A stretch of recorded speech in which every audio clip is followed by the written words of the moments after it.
Going live, being live streamed. Got it. Should be preparing the live stream. And when I see us live, we will get into it.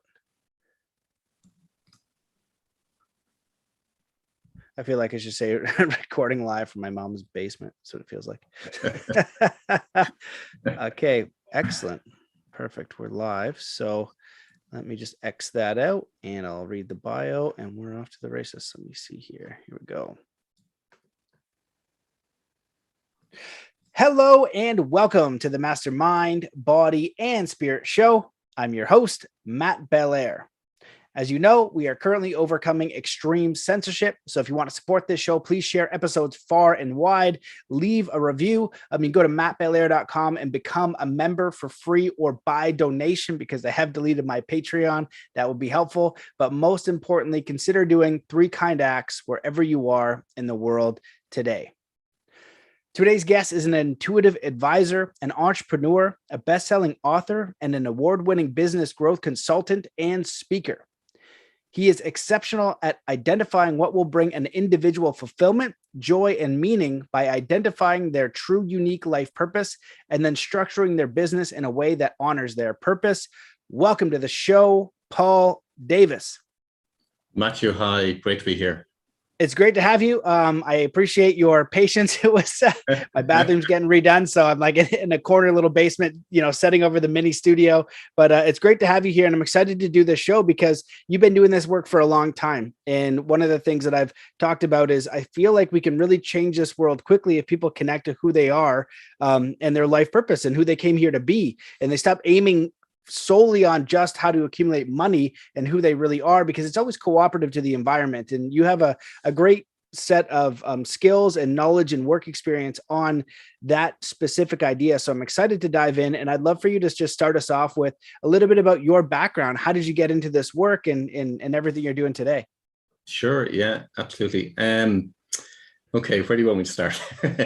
I originally, when I left school, I wasn't too sure what I wanted to do. So I kind of fell into a few different degrees. I went into electronics, went into commerce. I did a few different things just to see whether it would be an avenue that I would actually enjoy doing. But for me, I wanted to earn money. So I got a job and I was in there for a short period of time. And the finance director spotted something in me that said, why don't I do accountancy? So I said, okay, look, I'll try it. And there's a particular type of accounting that I could do. It only took 2 years to get all the exams. So I said, I'll try it. Not a huge amount of risk. Did that, flew through it. And then I went on to the next level, which was another 4-year course in accounting, which was management accounting, a very, very different type of accounting. So I did that again, went through all the exams, no problem. Qualified in it very, very quickly. And that was my career that I started off doing. So I ended up being in all different industries, between construction, manufacturing, retail, professional services. I've been in every different type of industry, let's put it that way. But a little bit different for me is that I suppose I always knew how I could guide other people. So when I talk about being an intuitive and being an empath, I'm able to know for people as regards what's going to turn them into huge success and perhaps what direction they should bring their life in. And I just assumed that everybody else could do what I could do. And it wasn't until kind of much later on that I actually realized, no, that they can't. And growing up as a kid, I used to do healing for people. So again, people would come to the house, I do healing for them. And again, it's just part of me just growing up. And again, I just thought, okay, there was some parts of me special, but other parts that I kind of just understood that anybody could do what everybody else could do. But in tandem with that is that I personally didn't really want to be here in this life, to be quite frank, growing up through the vast majority of my life. And while I was able to guide people as regards what they should do in their life in terms of their life purpose and where they will actually achieve a huge amount of success, I was hoping for the day that somebody would come along to me and tell me what my life purpose was. And I'd read all the books and researched all the different things that the vast majority of people would probably naturally do in terms of trying to find what their life purpose is. And what I found was that none of them would give me the answer of what I needed, because I need to know what did I need, what was I here to do in this particular lifetime. And it wasn't until 2011, and it was a pivotal moment in my life where my first brother passed away. It was quite suddenly. He came out of surgery. I spoke to the doctor. The doctor said he's only got a couple of hours to live, and I spent those few hours with him. But in the days that followed, for me, it was a case of, here was my brother wanting desperately to hang on to life, but on the other hand, from my perspective, I didn't want to be here at all. So it was that dilemma as regards, what is life all about? So I took that decision in the days and the weeks that followed to find what it is that I'm here to do.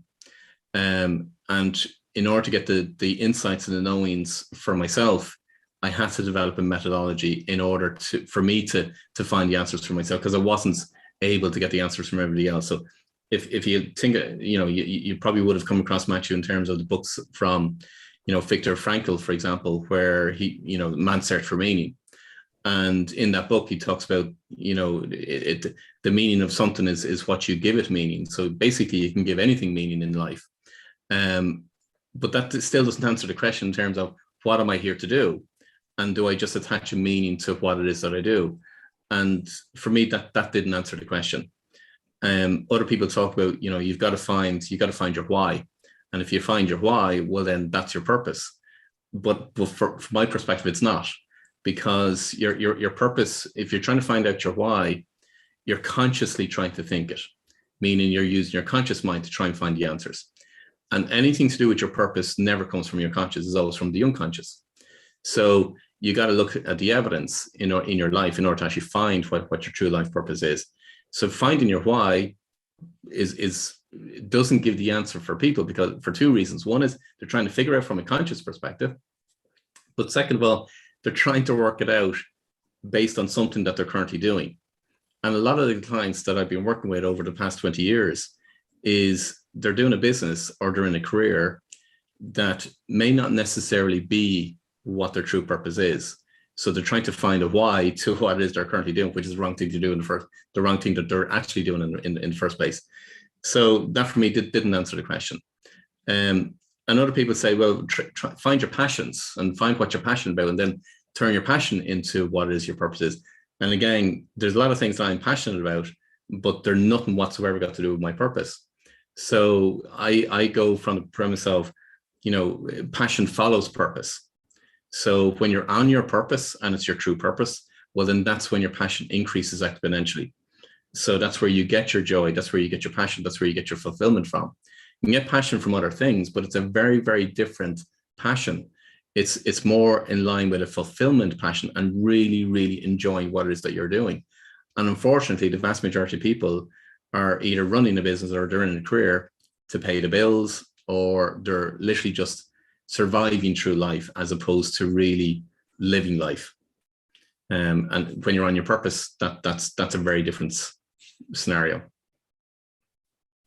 Amazing. Well, I love all that, and I agree with it wholeheartedly. One of the things I've talked about because I do similar work is, from the conscious perspective, our conscious mind needs to keep us safe. So if we're thinking about our life purpose and what we want to do, if we can't equate money to that, and money lets us buy food so we can survive, it's going to distort that answer. And so, working with people in the subconscious mind and things like that is a very powerful tool. So it sounds like you have a nice system, and I just want you to, I don't know if the best way to say it, but I want to know exactly the steps that I take. Like if someone is looking to embark into their life purpose, I like how in your work and in your website, you talk about how they can, start to make a living from that, right? Because we want to figure out a way to provide value for other people. And if we can provide amazing value for other people, they will pay you money for that. And that's good. And that's okay. And so we want to be able to bridge those two worlds. So do you have like a formula, or how do we go about that? I just want to know everything and start going through these check marks, or maybe I'm off. I don't know. I want to know exactly. I like being as lined up as possible. No, but let me just say, because I qualified as an accountant, everything for me has to have a process. It has to have a system. So, and what I learned from clients, because in the early days, clients used to come to me and say, look, Paul, okay, let me go back a little bit. In the early days, I wouldn't tell anybody. I would just guide them. Okay. Because what I learned was that if I just tell them stuff, they question what it is that I'm telling them. So I'll get the insights and I'll get the knowings and I'll get the imagery, and the reaction and in the early days when I used to give it to people, they say, look, you're just making it up. That's just it's too overwhelming for them as well. It's too big for them. So I had to find a process in order to substantiate, for one better word, my knowings or my insights or my evidence or my what I was receiving for my clients. So being the accountant in me, I had to break it down into a process. So what the process or the methodology that I developed is what I call the executive code. And I call it the executive code for particular reasons. So if you want to, I suppose, in your mind, think of a pendulum. And if you can imagine a pendulum that's in equilibrium, so it's basically, it's straight down, you got the pendulum at the end of it. But imagine now you've got three circles, and on the top of the pendulum, you got one circle, and then you got a circle in the middle, and then you got another circle at the end. So think of it being the top circle as being the executive center part of your brain. Now, the executive center part of your brain, as you probably know, Matthew, is in your prefrontal cortex. Its whole purpose is to get you from A to Z in the quickest, easiest, and most effective way possible. So it's responsible for creativity, innovation, planning, objectivity. That's what it does. Unfortunately, the vast majority of people don't operate from the executive center part of the brain.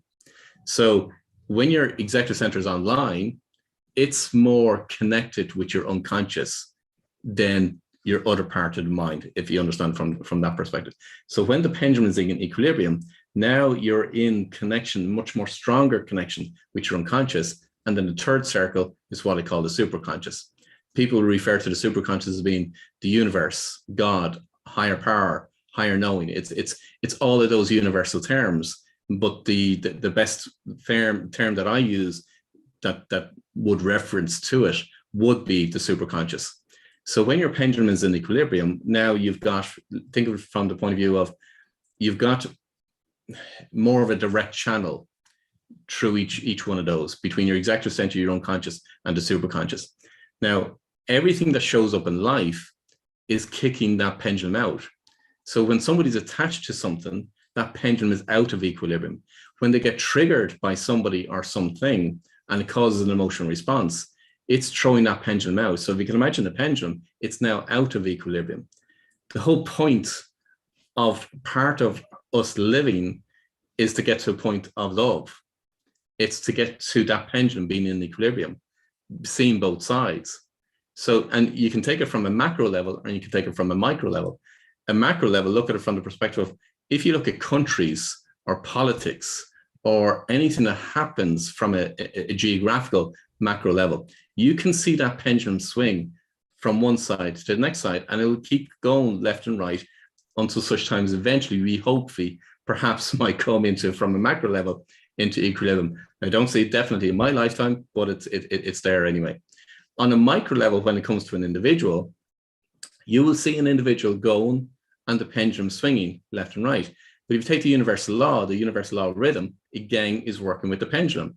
So if the more we can actually bring ourselves into equilibrium, that's when we are in flow. It's where I refer to as your genius you. It's when you're operating in the genius zone for yourself. And that's where people would refer to as being in flow. Now, how you find your purpose or how you discover your purpose, I've broken it down into 4 different elements. So what I refer to as your genius drivers again work on an unconscious level. Each element works on an unconscious level. So your genius drivers is what will bring you joy, fulfillment, and what will actually give you your motivation and your passion. Your genius role, I've identified 10 different genius roles. So an individual will naturally play one of those 10 roles throughout their whole life. And what you find for a lot of people is they're playing multiple different roles because they're either in a job or running a business, and they have to be all different types of roles for people, because either they're managing a team or they're, whatever it is that they're doing within their business, they're trying to wear, for one better word, different hats. but so therefore they're not actually living the life in line with their actual genius role, which is, again, it operates on an unconscious level. It's what they naturally do. They don't have to work at it. They don't have to develop any skills at it. They literally just do it naturally. But unfortunately, a lot of people aren't operating from their genius role. Now, again, I've identified 10 different genius roles. An individual will play one of those roles, but there's always a shadow side to each role. And there's a frustration point to each role. Now, if you don't know the shadow side and you don't know the frustration point, what happens then is you self-sabotage. So that's where people actually go through life and they self-sabotage. So your role is how you're going to do your mission. It's how you're going to do your purpose. It's absolutely in sync, and it's the best role out of all the 10 roles for whatever your mission is. It's the best role to work with your mission, if you follow what I mean by that perspective. Your genius quest is your mission. That is what you are here to do. So when people ask the question, what am I to do? That's what your genius quest is. So if we go back to Ikigai, for example, which we in Eastern people will understand, that they'll be familiar with it from the point of view of it's a lot of circles, looks like a Venn diagram, and there's different words in each circle. But the word, and typically what it looks like is that people try and fill it out from the perspective of find your passion, find what people are looking for, what are you good at, what do you love doing. So it's all those different circles. But the one circle that people cannot answer is their mission. So it doesn't work for them. So your genius quest is unique to you, every single individual, and therefore that's what your mission is. Now, when it comes to your inspiration, people talk about, as I said earlier on, people talk about find your why, but they'll never find their why when they're working at it from a conscious perspective. So your genius inspiration is your true why. So when you bring those four elements together, your genius drivers, your genius role, your genius inspiration, your genius quest, that's what makes up the genius you. And then the whole purpose and meaning of life, the overarching purpose and meaning of life is for you to be your genius you, to live life fully, to experience, to love, and to evolve. That's the overarching purpose of life. But then you've got a unique individual purpose within the overarching purpose of life. And part of that is to be your genius you. That's amazing. Well, I love that breakdown. And I'm just going to, I think Ikigai is spelled Ikigai, right? Is that how you spell it? Ikigai. Yeah. Yeah. Okay. Yeah. So that's an interesting thing that I invite people to go check that out. Because if you said that word, that I don't think they would, be able to. But I remember coming across that and really liking that. And I like how you've broken it down. There's a few things I want to kind of dive a little bit deeper into. And one of them is talking about the genius role and the shadow side. And I think that's important because so many people struggle with whether it's limiting beliefs or imposter syndrome or self-worth or the challenging role of doing these things or the uncertainty. And so identifying some common characteristics or things that you might face, I think are really important. And, this is something I learned in athletics and sports is if you understand that something, what you're going to go through is incredibly challenging, you're braced for what it is. And I feel like a lot of people think it's supposed to be easy, but if you have an idea of like, hey, if you're going to come train martial arts in China, for example, like I did, it's going to be very challenging. Or if you're going to go through a workout with me, in this way, it's going to be very challenging, or whatever the case is, you're kind of braced for that challenge. And with that understanding, it gives you a mental capability of getting past it and understanding it. So I'd love for you to speak on maybe some of those roles and then talking about the shadow side and how that's helpful. Yeah, so look at it from, okay, so my genius role has been the guide. So if I look at my business, everything that I do is geared around being the guide. So most of my day is spent actually guiding people. So when I'm working with clients, I'm guiding them. I have an online community, I'm guiding the people within the online community. The books that I've written is guiding people. The podcast that I have is guiding people. So I've structured my business in such a way that it's completely aligned to what my genius role is. So 90% of the activities that I do within my business are my genius role. It's aligned with my genius role. So me as a guide, it's one of the genius roles. So me as a guide, that's what my purpose is. That my inner desire is to guide and support other people along a course in order to have an end objective. That's the inner desire of a guide.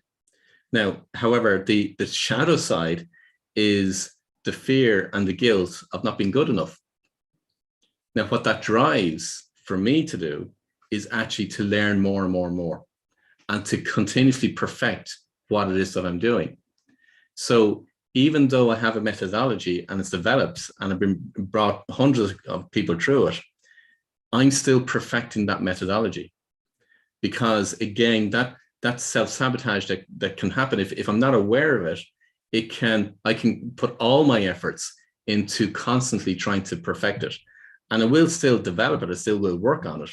But that shadow side for me is the sense of, if I allow that fear and the guilt to consume me and to take over, well, then I'll never move anywhere.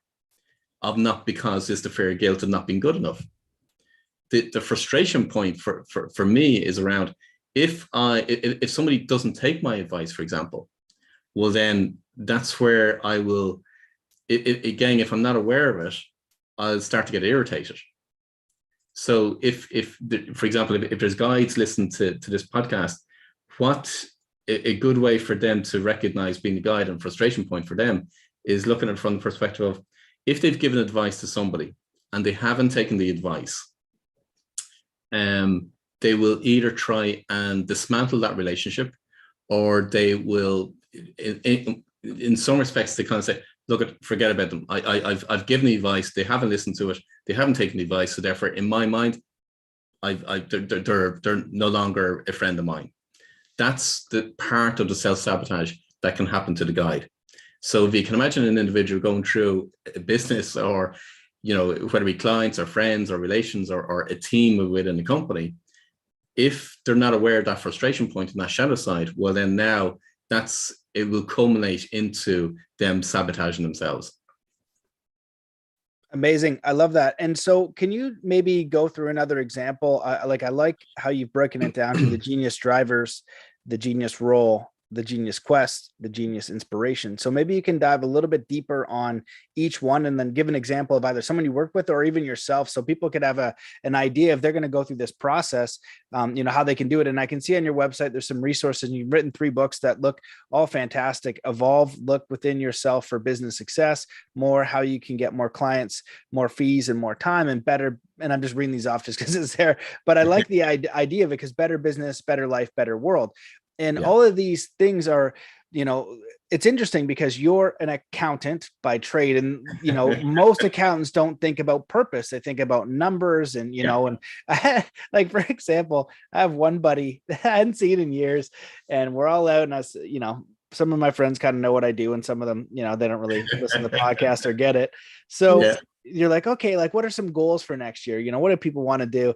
And my one friend goes, he looks at it so serious, and he goes, make more money. Like, what else? Does anybody else have a different goal than that? How could you have a different goal than to make more money? And so I kind of see that as like a bit of the accountant, ideology or philosophy. So it's interesting to, move toward, these other things too, this inspiration. And then that's how we navigate in this matrix and pay the bills and support our family and be more fulfilled. And so I'm just going to stop that rant and just invite you to speak a little bit more about each of those things and how someone can start to see that, because if they can bridge the gap, if they know they're inspired about it, if they know what they're doing lights them up, if they know the quest and their goal is exciting to them, they're going to have the fuel to overcome the challenges. But once they have that roadmap and they know what's possible, they'll continue to work. And I think the gap is just so big for some people. They just don't know where to start. They don't know how to get that inspiration. Then they don't have the roadmap. Right. And so I think it's a really powerful formula you've put together. It is. But here's the thing. They won't be able to do it themselves. That's the difficulty. And the reason being is because I'm working on an intuitive basis, I asked them a whole lot of questions in order to find the evidence. So when they find the evidence in their life, now they can actually see it in their life. But because we're accessing the unconscious and seeing where the unconscious is actually giving us the evidence, it's very, very difficult for them to actually find the evidence for themselves, if that makes sense. One thing that you said there in relation to setting goals in relation to money. One of the things that I suppose, and I wrote it in my first book, Evolve, that you referred to, the most successful people never focus on money. Money is secondary to them. They use money as a measure as opposed to focus on the money. But yet the vast majority of people that will be in business or even in a career, they will focus on the money. So they put the money first as opposed to what it is that they're to do, what's the difference that they can make, or how can they actually impact other people. So it's just funny when you talk about relation to money side of things. Let me give you one other role that I see regularly with people, and I call it the parent. Okay, now this isn't to be attached to somebody that has kids. It's not. Yes, that's a parent, but the characteristics of a parent is actually a genius role. So when you think about the characteristics of a parent, its whole inner desire is to have everybody working together, to have everybody working as a unit. So if you think of it from the perspective as a family, when somebody's operating from a genius role, their inner desire will be to bring a family unit together. Now, how that manifests in say, the business world is where they want to bring a community of people together. Now, think of from the shadow side of the parent is then when somebody is not coming to the table, that's a huge frustration for them. So look at it from the perspective of if think of a parent that has kids and they call the kids for the meal, for dinner time. And if the kids aren't coming to the table, what actually happens? The parent escalates from the point of view of, where are you? You need to be here, calling them, shouting at them. And then eventually it turns into anger and said, get at the table and eat your food. That's in effect what actually happens when a genius role, as in one of the genius roles being a parent, that's what actually happens. So when somebody's not playing within the community or they're not being in the unit, that's where the shadow side now starts to appear. So now the frustration and the anger starts to show from that perspective. When individuals aren't working together, that's the frustration point. So again, where it shows up in a business or in a team, for example, if you're managing a team, if one of those members is not working as that team, that's a frustration point. Now, anybody could say, well, yeah, but would be normal for any other role, but actually it's not, because a leader will be a completely different role altogether. And a leader will be able to bring the team on. A parent has a very, very different, they will look through things in a completely different lens.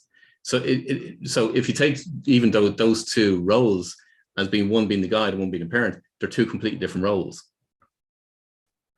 Right. Well, you said one thing that I have a distinction on. Like, I agree to a point, but disagree a little bit. Like when we talk about finding it ourselves, because I feel like there are so many cases of people out there who go through their entire lives not knowing what their life purpose is or who they are. And I think that's common. I think that most people out there are just going along to get along. They think, they're taking the easiest path, the most safe thing, and they need help. And this is something that akin to like, getting in shape if you're very out of shape. And so I kind of have the distinction where I feel like it is possible for anybody to do, but if you get somebody who can guide you, they can accelerate the process exponentially. Absolutely. But it's that willingness to say, okay, creator, show me a way to live in alignment. And then they're going to find people like you and other people out there that can just accelerate that process exponentially, because they're not going to see those blind spots in the same way a trainer might say, hey, well, did you know eating all this nonsense is, going to be messing with all your goals? And what it does is it massively accelerates the process. So I think it's imperative that people begin to seek the teachers and the knowledge necessary to get them to their goals, to take action, to take these things. But I do like the idea of like, going through that. I think it's like the will and the sincere desire to move forward. Then you're going to find people who've done that and have done it with other people and can very much accelerate the process. So that's the only thing I'm curious. I just want to add that distinction, because with this, genius roles and quest, I feel like for my own work, I'm close to it, but I like the idea of like, okay, what is my quest, right? And going through and thinking about that and reflecting. But I also love getting feedback and working with people. And that's how you really become a master of the field you're in, if you really enjoy it, because you're getting all these different perspectives from people who can actually do it. So when I go to the gym, I get everybody's perspective on the type of training that I'm doing, and I just gain more knowledge, and then I go try stuff out, right? So then I can share that knowledge. So I'm curious if you can talk a little bit about the difference between if people can figure out the inner voice versus the head. I get some people who say that to me, where they're like, well, how do I know if this is truly me or this is the conscious mind? Do you have any advice for people who kind of struggle with that idea? Okay. The only way you're going to know is you're going to have to become more sensitive. That's the only way. So what do we mean by be more sensitive?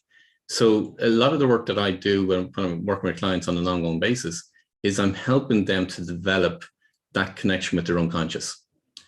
Now, people would refer to the unconscious as being, perhaps they refer to being intuitive, or they refer to that gut feeling. So people will know the feeling inside. So it's a gut feeling, meaning that you'll know it in your heart, you'll know it in your body. That's very, very different to a conscious way of thinking. But let me go this way, Matthew, similar to yourself in the sense of if somebody wants to achieve a particular goal when it comes to weight training, they have to put in the practice. So when it comes to developing and knowing the difference between what's a constructed thought from your conscious mind and what I would refer to as an inspired thought coming from your unconscious, you've got to put in the practice. And one of those things to bring in the practice, I use the analogy. So think from the point of view of you're attending a New Year's Eve party, and you go to a party, you turn up, and you see your best friend on the other side of the room, and you want to talk to your best friend, but you can't get to them because they're on the other side of the room, and the room is just jam packed, and the music is just blaring. People are dancing. People are talking. There's just literally, it's just so much noise in that room, and you're trying to communicate with your best mate across the room, and you're verbalizing, you're shouting to them and so on, with the hope that they'll lip read what it is that you're saying, but they can't. The noise and the distraction is just too much. But imagine if you turned the music down, but actually turned it off. And what if you asked everybody just to stand still and just become mannequins and not even move? And the only person that could talk was you on one side and your best friend on the other side of the room. And there was no other noise whatsoever in that room. Now, can you imagine the kind of conversation that you could have? You see, when we go through our life every single day, the vast majority of people have so much noise in their head, just as much as a New Year's Eve party.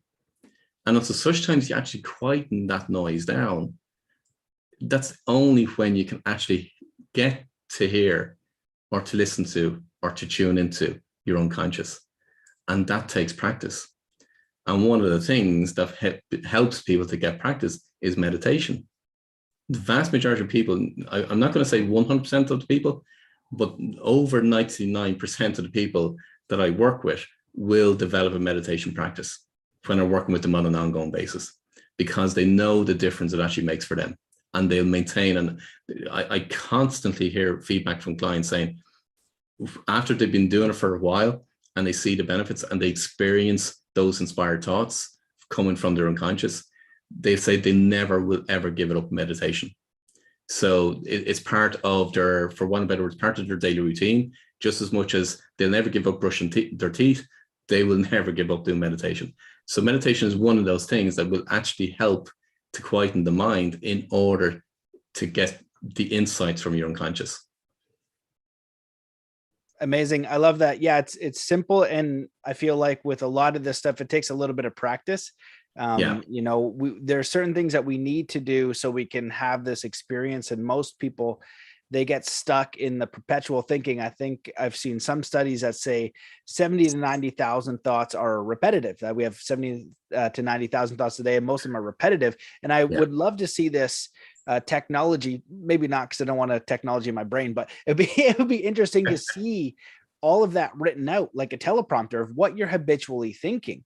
And I feel like it would line up to how you feel and all these different things. And so then when you can change those words, you change the emotional impulse, right? So if I say the word kill or death or suffer, this emotional response comes from the body. But if you see these things like possibility, curiosity, purpose, love, compassion, creator, togetherness, inspires different emotions, and it would reflect and respond with your environment for sure. And even how you respond to challenges, because one of the things I see out there quite often is, the whole, like, everything is always great and or like, what I mean? It can be this equilibrium. And I feel like it's just getting better at responding to challenges.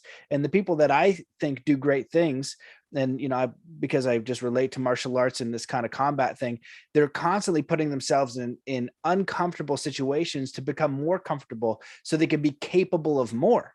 That's the whole idea. And so with your quest and what you're doing and your purpose, the more you grow your skills and your abilities, the more you're capable of more, right? You could sell muffins and you make your first 10, sell those in your first 100, but maybe your mission is just to bring happiness with like natural ingredients and make muffins. I don't know what it is.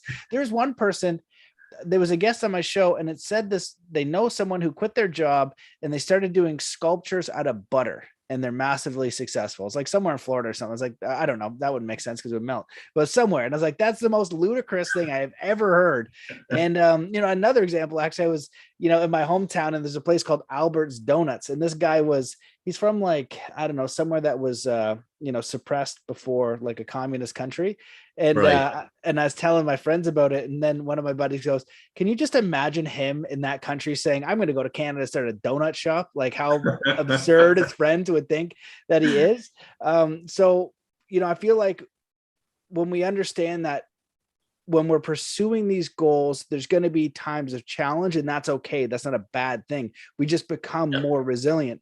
I was curious if you can speak a little bit about like, what are first, it should be a quick one, but we'll see. Do you believe that everybody in the world has a life purpose, a vocation, a quest, or a meaningful existence? Every individual has a unique life purpose. Full stop. Agreed. Perfect. Okay, let's continue. So, and so then, just go back to on one thing you said there, Matt, sure. In terms of people strive to try and make their life a one-sided life. They want everything good to happen in their life.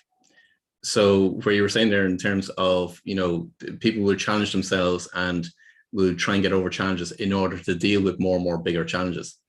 But the vast majority of people is certainly a good high percentage of the population try and live their life, and they hang on to this fantasy that life is to be perfect and life is to be easy. But that's not what life is about. If I bring you back to the genius pendulum, there's both sides. So there always has to be both sides. There's good and bad. People perceive that, people look at the, for one better word, the bad stuff that happens in their life, but actually they don't see the good from that bad side. And this isn't about positive thinking. It's actually seeing both sides. And that's when you're able to bring the genius pendulum back into equilibrium. You're able to see both sides. But what causes a lot of people angst is they are trying to live a one-sided life. They're trying to live that, aiming towards everything is perfect in life. That will never happen. It can't happen. Yeah, I'm glad you shared that. I agree with that perspective, and it's very well said.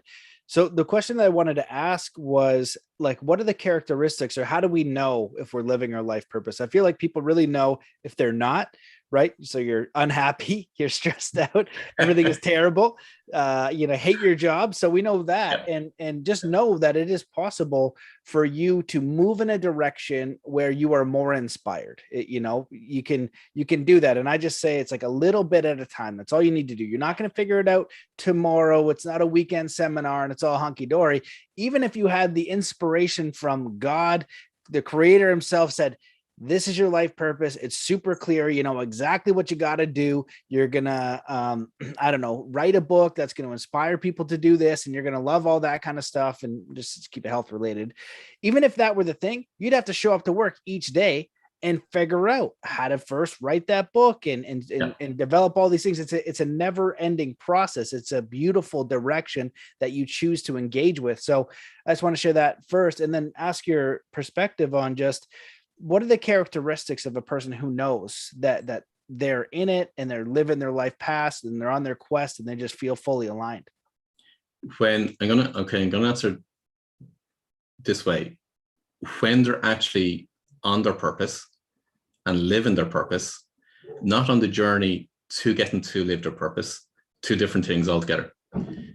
When they're actually living a purpose and their whole life is structured about working or delivering on their purpose and they're being their purpose, their life is completely different.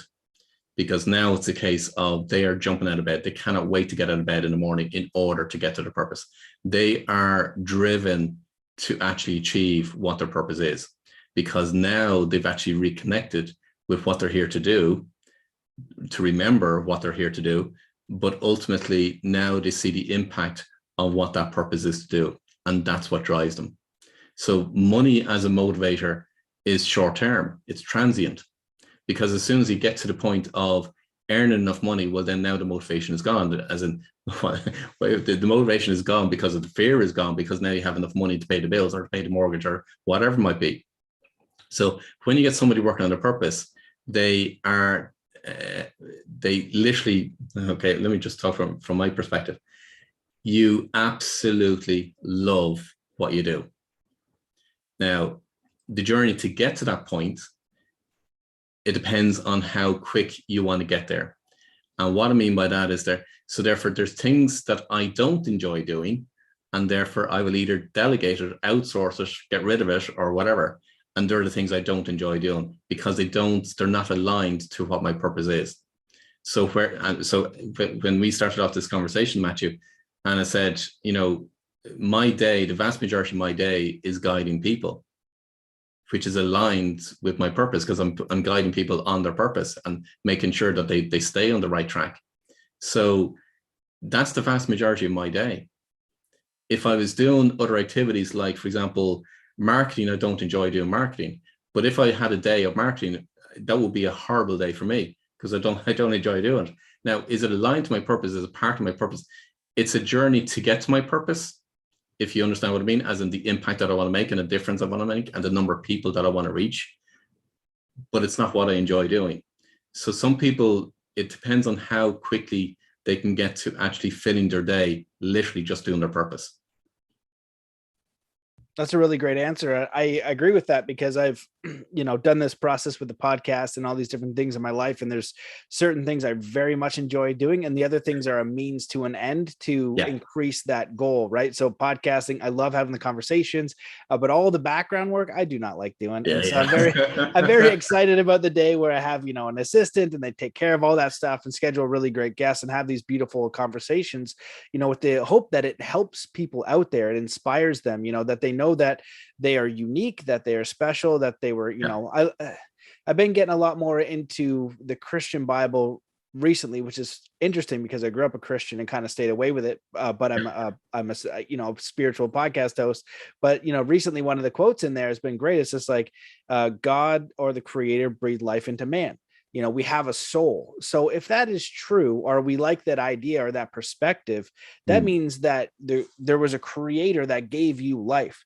That means that everybody truly is special, but it seems like there's this big push in our media and our education, all these different things to kind of square our minds. And so we fit a role that we're supposed to work in society. And I like to equate it to like, the forest, everything is unique. And even from my indigenous teachers, their kind of perspective was a little bit different. Even there, some of them say, what's your life purpose? And they'd be like, it's to exist. right? We don't need, like, what do you mean? It's like the fact that you just exist is enough because the creator created you. Why does a butterfly exist? Why does, the beaver exist? Or different things. It's to exist, and it's to experience life. And so I feel like from where I'm at, we have this Western world that we've created, and we need money. They didn't need any money. They were just existing. So when we can merge that, we're taking money out of the equation. It's, who are you? What do you enjoy learning? What do you enjoy doing and experiencing and moving towards? And then how can you take that and then offer something to your community that, is something beautiful and meaningful, and it lights you up? And then money becomes irrelevant because you have enough money to participate in the society you're in, and you're willing to make those compromises. You're not thinking, well, if I do that, how am I going to afford the Mercedes? A Mercedes is nice, but if you are very fulfilled and you have a Toyota Corolla, which is one of our vehicles, is very reliable, thing never breaks down, but I have been in a Range Rover, and I do like cars, and I really would like an Audi S4 or something like that, like a real fast one. I really want that. But if I'm fulfilled in a Toyota, that to me seems like a better way to experience life than to be unfulfilled and then have tons and tons of money in the best luxury cars that I could buy, in the most beautiful house with access to private jets, which all of that sounds phenomenal. But if I'm doing work that's so close to my heart and my soul, and I'm growing in the most meaningful way to me, I'm cool with a regular flight. Just get on the plane. It's not as neat as the jets that Jay-Z talks about, but it seems like a better way to navigate. And we've had enough people who've had these successes tell us that the more you get and the more luxury items you buy, it's not going to fulfill that little bit of void that inner you, like, who you came here to be. And so if you were created, I feel like everybody has that opportunity. So I'd love for you to just comment on that. Yeah. Okay. There's quite a lot in there to unpack. Let me go back in reverse. Why not have both? So why not have a fulfilled life, doing what your purpose is, what you absolutely love doing, and also to enjoy the spoils of what this world has to offer? So you can have both. They're not mutually exclusive. That's what I say. But absolutely, there are millions of people out there that do strive in order to get all those toys, for want of a better word, in the hope that it's going to make them happy, and the hope that they're going to make and get fulfillment. But they won't get the fulfillment from those things. That's not what gives you fulfillment. So that's one side. If we go back to the Bible side of things and spirituality side of things, if you look at it from the perspective of, why isn't this information taught in schools? And the reason being is that if you were to ask the question and drill down the why, and ask yourself why 5 whys, what you'll find is follow the money. So the more control that is put in schools, politics, financial institutions, I said in my first book that they have to dismantle, and they're actually being in the process of dismantling. I wrote that book in 2012. It was published in 2012. It took me 7 years to write, but it was published in 2012.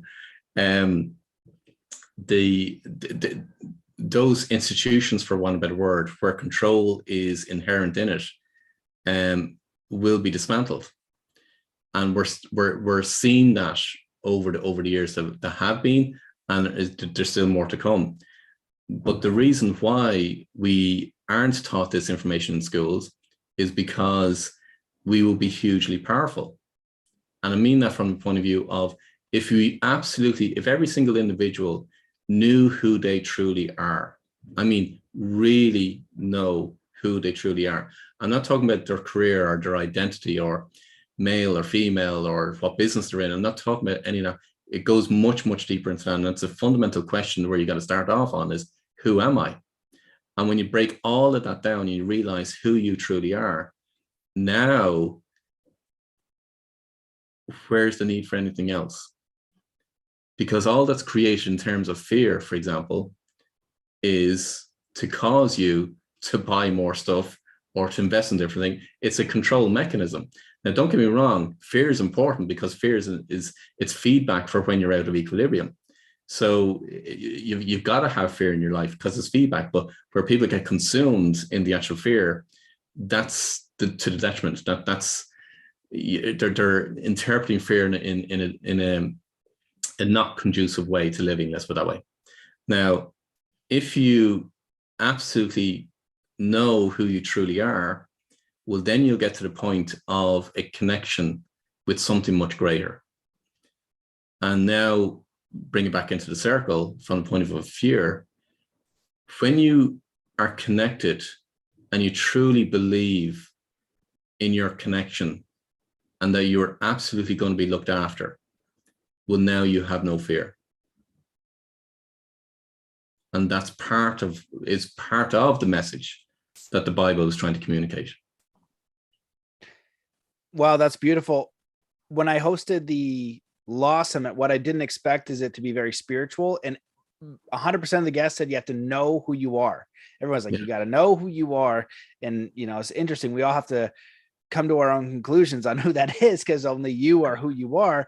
But I just like that very simple one is, you know, there is a creator, and creator gave you life, and then you have dominion over this land, not in a conquering type of way, just in an access. Like, this is your playground. Like when I take my daughter to the burger ground, you can have fun here. You don't go beat a kid over the head with a rock. So you have all the playground, you play within the environment of all the things that are here. And it is incredibly powerful. And you're right when you look at the education and institutions. So I've looked at that as well. And so the question I kind of want to ask, I'm glad you touched on fear, is how do we overcome fear? And then the other side of this, that what I've been observing with our current times is that in Canada, it's not so great. They're limiting, quote unquote, freedoms. Now in the Law Summit, they say, you know, no one's living in your freedoms, right? You can't go out. Right now in Canada, I am not allowed in a restaurant. I'm not allowed to go into a public place. I'm not allowed to go on a plane. So they say, unless I work with these, you know, religious exemptions, which it's a whole bag of worms or whatever. But I was kind of noticing, and I was always curious about this, these countries that don't have the same opportunity, right? In the States, it's life, liberty, and the pursuit of happiness. And I'm seeing such a contrast these days. My friends in Texas, nothing's happening. They've been free this whole time. Friends in Montana, free the whole time. Friends in Mexico, free the whole time. Canada is like, you can't go to the gym today. You can't do this today. You have to stand on this line. And it's like it's two different worlds. And I hear some people saying, well, you're creating that and responding or whatever. So how do you perceive that for the opportunity we have with the situation we're in? Because countries are very different, opportunities are very different. And that's why I feel like creating communities, cultures, understanding perspective that allows for life, liberty, the pursuit of happiness. It's such a beautiful thing. It's freedom. And when these massive restrictions come down, then all of a sudden you're not thinking about life purpose. And I've noticed myself move towards that, because you have to move to protection.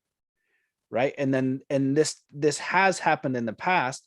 And this is the thing I've always kind of thought about. I studied war and starvation and understand what happened in Cambodia and the divide and conquer, where people will actually harm other people to the point of, you know, taking their life and taking away their free will. So it's like, I want to be aware that it exists, but I don't want to fear it. And I don't, but I need to be aware of what's happening so I can make these moves. And I feel like that sense of freedom and security is the base you need to, you know, really envision something beautiful. But if there becomes this really big threat, you're more now in protection mode. And so how do you help people navigate that when maybe they're in a more threatening situation and they have their possibilities start to get limited a little bit?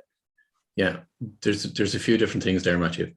One is the vast majority of people will experience fear because there's a fear of loss of something.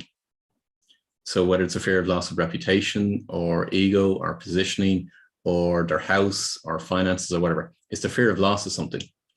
But if you look at fear and what the feedback of fear is, it means you're attached to something. So you're attached to your ego, you're attached to your reputation, you're attached to the position that you hold in the community, you're attached to the capital goods that you have, whether it be the house, your car, or whatever, you're attached to the money. So you're attached to something. So the feedback of fear is to highlight the fact that you're attached to something, whatever it is that you fear the loss of. So when you dissolve the attachment, now it doesn't matter whether you have that loss or you encounter that loss anyway. So that's the first premise. The next thing is when it comes to knowing who you truly are, I mean, really knowing, well, then you have, not that you have to, but you're able to see things in a completely different way on what's actually happening in the world. So I observe what goes on.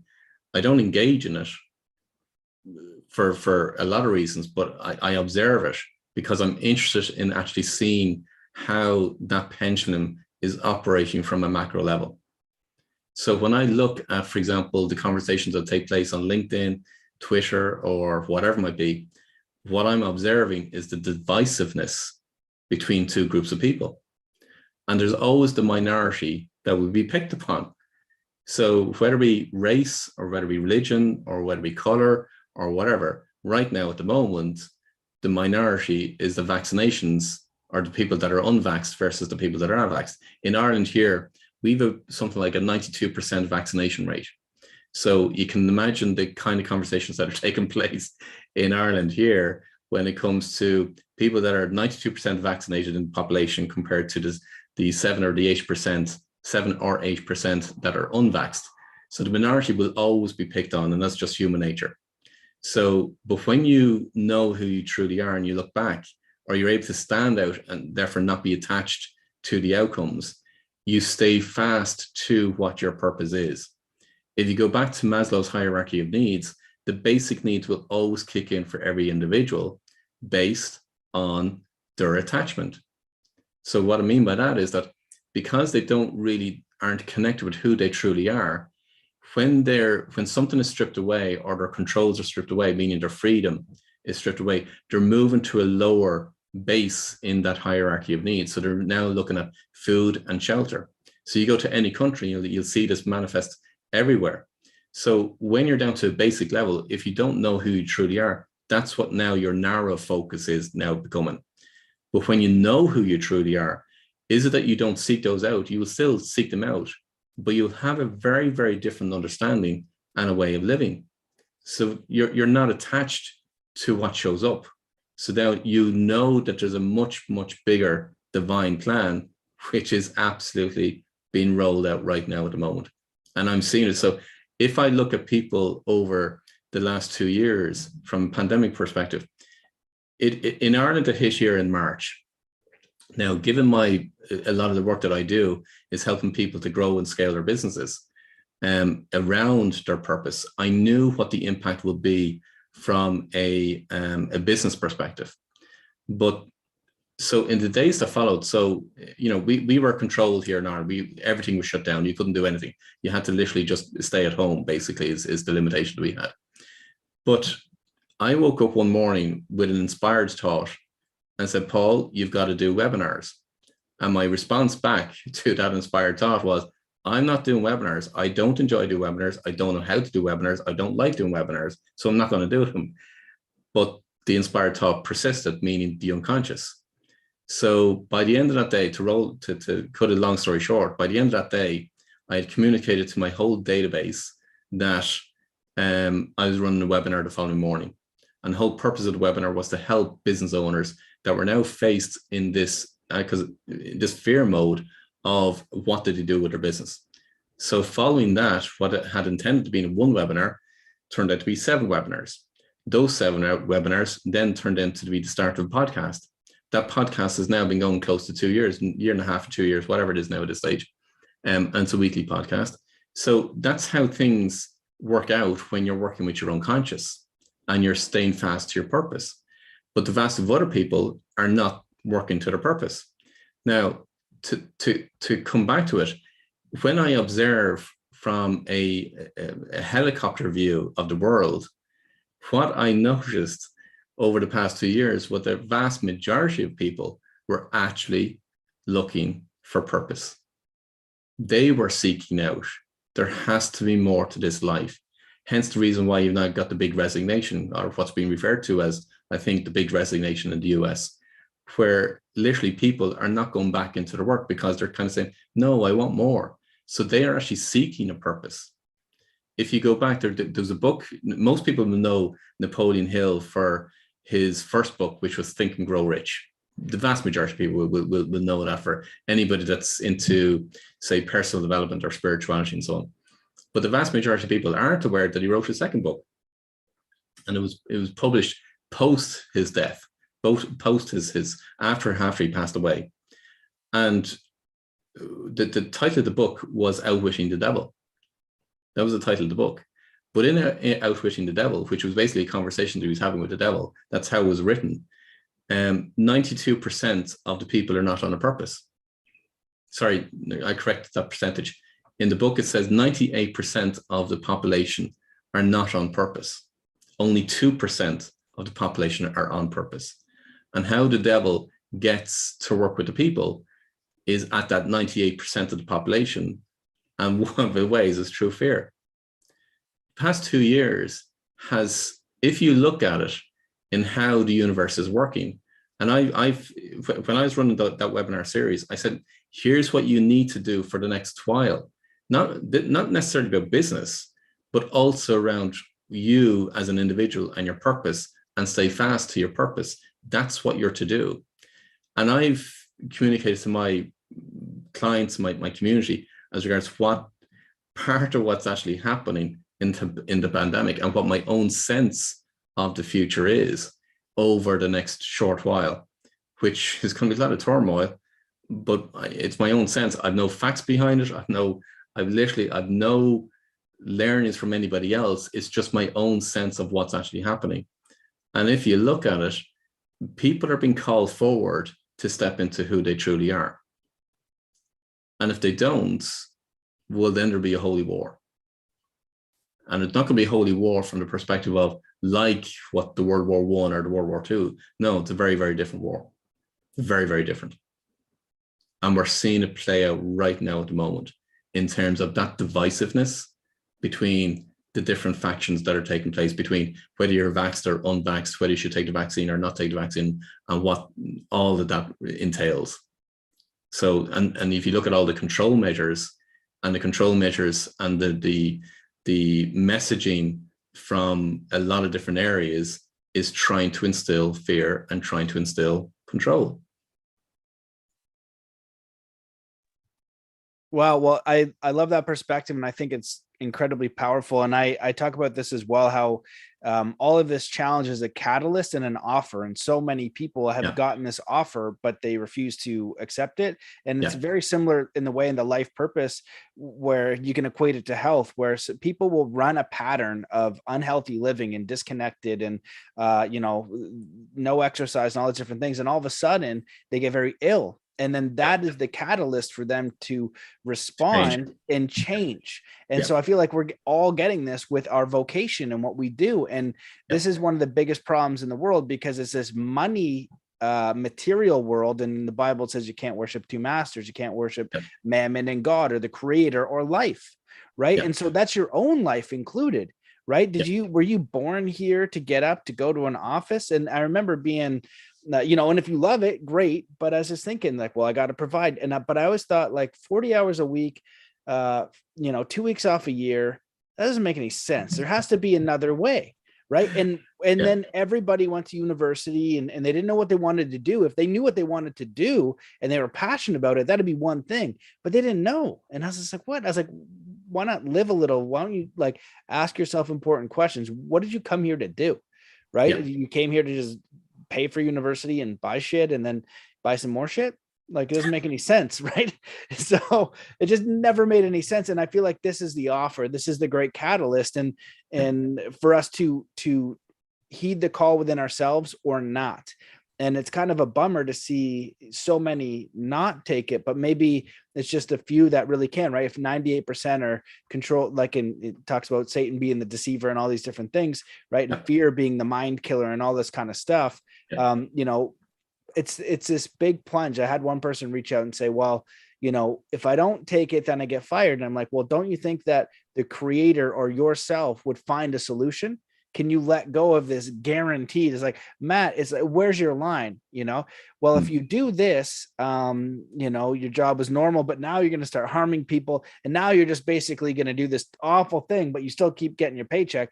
Where's that line? And I feel like you can draw the line a lot further back, where you say, does my job and vocation and what I do and what I spent my life force energy doing, does it improve the quality of life of anything? Does it have any meaning or merit to it whatsoever? And if it doesn't, simply start with that prayer and start engaging with people like you in these books and these podcasts to say, okay, I'm going to connect with my life purpose, who I came here to be. I'm going to start inquiring on who I am. And that alone, that earnest intent, you're going to find it. You're going to find it, and there's going to be a lot of tools along the way and people who can really accelerate that process. Just like there's a certain, few things that I do that I'm very good at. You want to learn martial arts, you want to learn your life purpose. I'm great at it too. And I just love learning, but I would say, yeah, go do his too. Right. Because you're engaging and knowing who you are fully. So engage with everybody. When I do martial arts, and this is Bruce Lee's whole thing, he didn't just go to the one studio. I'm only going to do Jeet Kune Do from this one teacher and no one else. It's like, I'm going to go to 5 teachers. Then I'm going to go try other things because I want to explore the idea of martial arts. So explore the idea of being fully alive, being fully who you are, and you get to shape that. And that's an impulse and a will and a decision that only you can do. But if you engage with that, the universe always responds. Absolutely does. Will it give you some scary stuff for your listeners? Yeah. Wait, so why? Sure.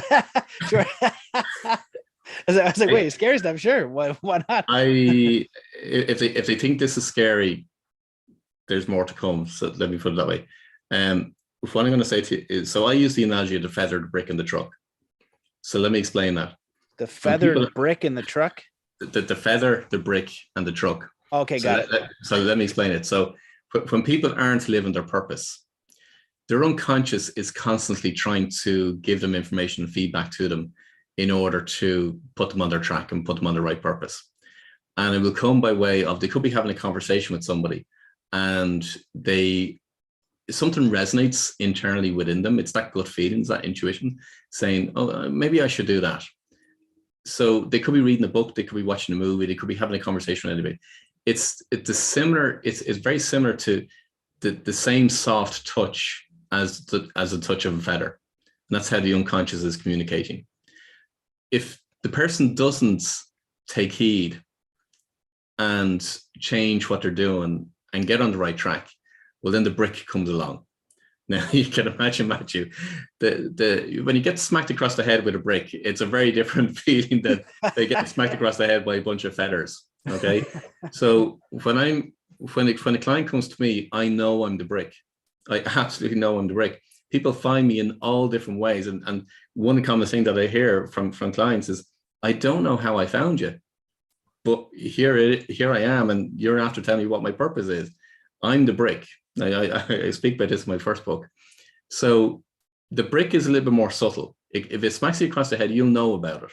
Okay, how it shows up in people's lives is from the perspective of they have a financial setback, or they lose their job, or their relationship breaks down, or they get an illness, but they can overcome it fairly easily. Okay, it sets them back, and it kind of just, in that moment, if they were to pause themselves, they kind of realize, oh, it's just like a short shock to their system. Say, maybe I should do something else.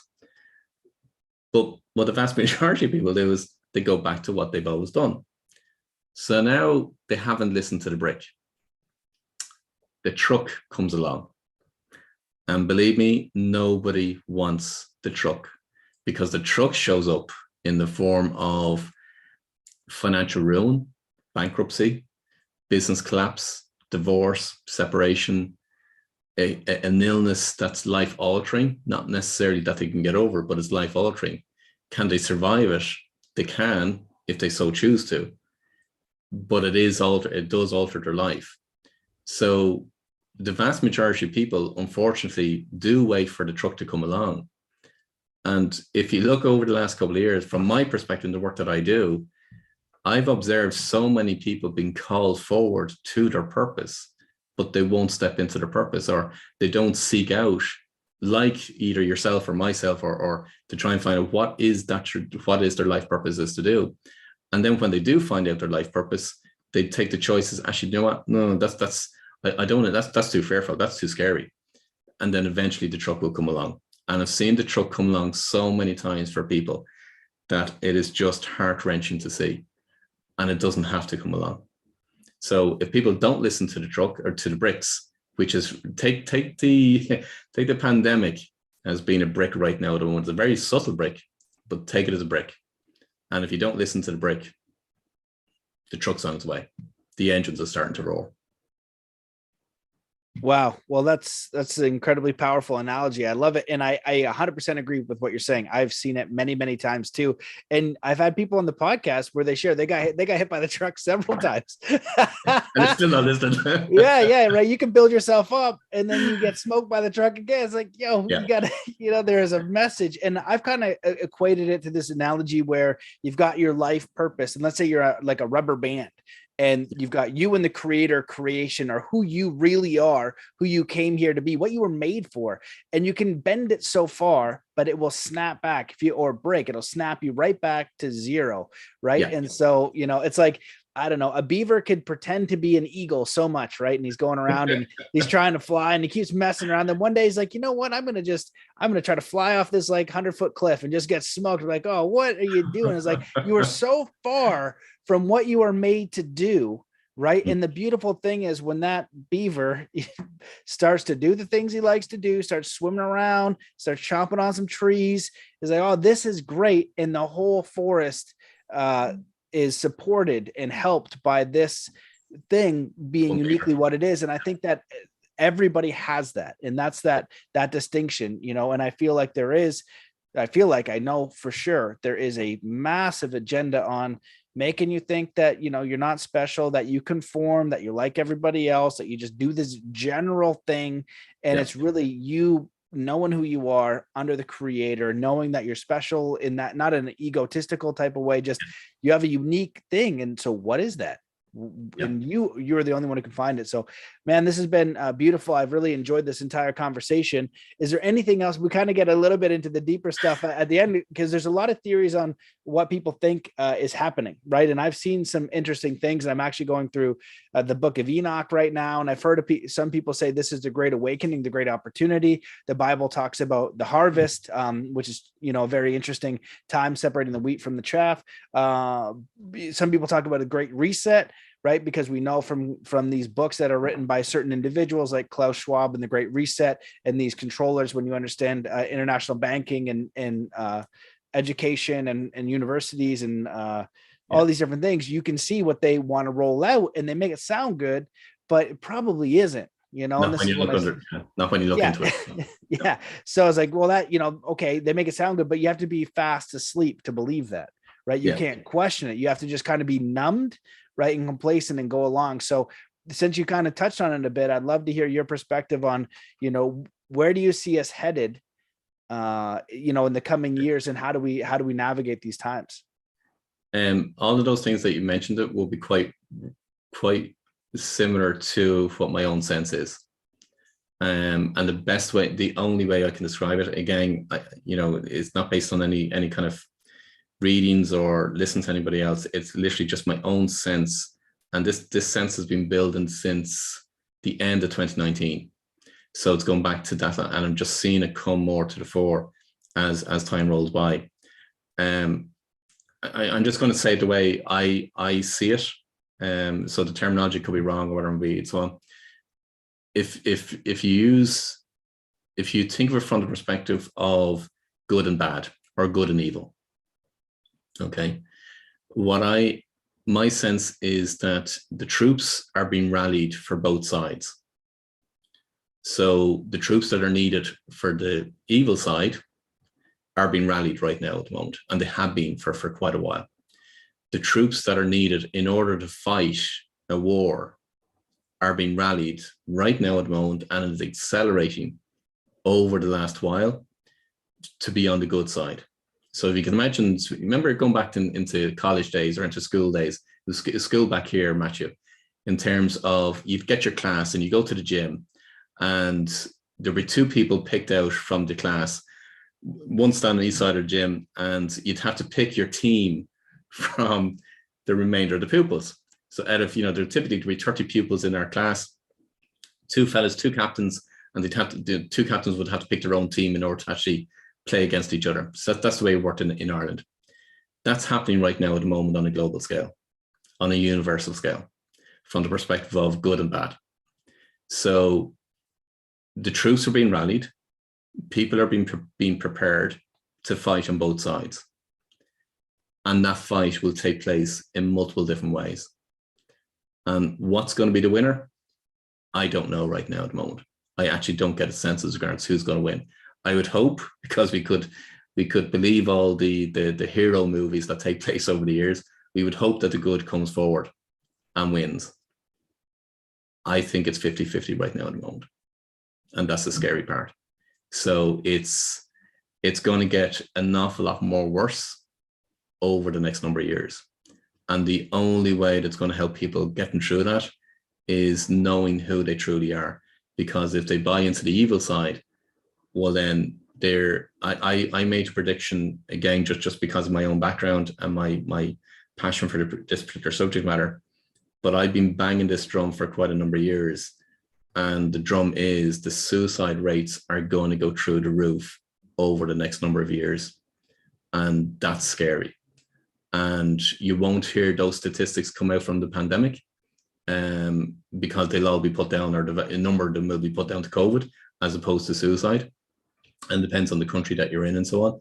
But just wait for the next number of years and you will see those suicide rates going through the roof. Now, thankfully, yeah, a lot of people are talking about mental health and so on, but they're not even at the races in some respects. They're absolutely not. And it's misinformation that's been given out to the people that need the answers to prevent them from suiciding.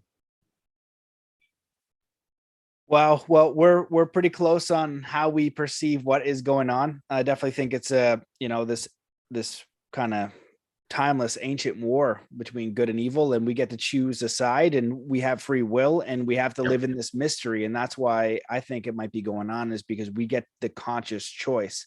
And I'm a little bit worried like you, because I'm thinking like, okay, I have a soul and I was created by a creator, and the book's creator wins. But at the same time, I've studied a lot of genocides, and it seems like the genocide people win, right? But we might lose our bodies, but we have to consciously sell our soul.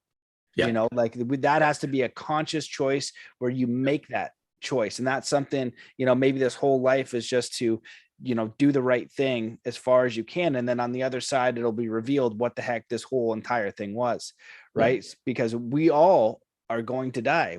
That is a guarantee, so, but who we are and how we live, that's not a guarantee. And so if we can stay strong, know who we are, like you said, I think we're going to be guided and we'll be fine. But if not, people, you're going to die anyway. Like you're gonna, it might not be this horrible death, but it might be fine. You might figure out a way to navigate these times in peace, or maybe you'll be called to do a certain action in a certain way. But that's going to come from who you are, right? Are you going to choose the side of harming people? And one of the quotes I've liked is, anything that seeks to restrict or bind by definition is Luciferian. And so if we're thinking about free will and help and life and growth, just participate in that. And as much as you can, I think, because that's the side that I'm on, and if it is a side, maybe it's like the simulation where we fight good and evil, who friggin' knows? But we have to consciously sell our soul. Nobody can do that for us. They can coerce us to make that decision, but you have to do that yourself. And so just have more strength, more courage, more faith. And the more that you know who you are, the stronger you're gonna be able to stand in this. And we'll see. I think it's going to be quite the interesting few years ahead as well. Yeah. And just trying to remain positive and do the work that I think will be helpful. So I appreciate you coming on and everything you shared. Is there anything else that you want to talk about before we close this off? And make sure you let the listeners know where they can go and find more if they want to dive deeper into your work. I think we've covered a lot of areas, Matthew, to be honest with you, So no, I really enjoyed the chat. If people want to find out more, the easy way is literally just going to my website, paulwilliamdavis.com, and they'll find all the links to my community, my YouTube channel, my podcast, all the kinds of links. Best way is my website. Amazing. Well, thank you so much for this conversation. Thanks so much for your work. I look forward to diving a little bit more into what you do and what you put out there, but I appreciate this podcast, and thanks a lot for coming on. Thank you, Matthew. My pleasure. Okay, guys, see you in the next one.